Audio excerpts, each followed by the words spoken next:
Hello, I am Professor Dr. Bahtiyar Demiralp. Today, I'd like to give you some information about bone lengthening surgeries. Are bone lengthening surgeries possible? Of course they are. Who do we perform them on? Especially for patients with short stature, bone lengthening is a surgical method that greatly improves patient comfort. But our main work is regional bone lengthening surgeries.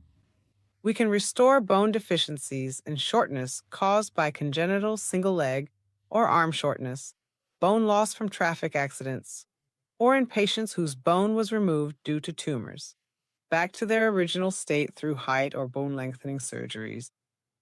We can use different methods for these. Among these methods, the classic Ilizarov method we all know is actually the most reliable, healthiest, and most guaranteed method.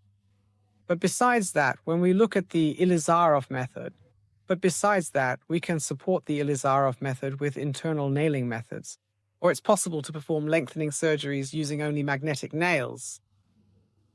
Let's give a patient example. Our patient is a young patient. He has a congenital shortness in his leg, or the patient has shortness and curvature in the leg due to a fracture at a young age.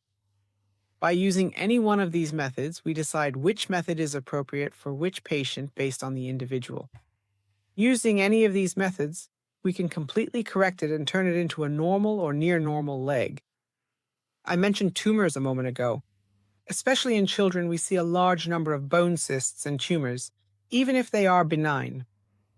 It's also possible to fill the remaining deficiency with different methods when we remove the bone cyst or the tumor.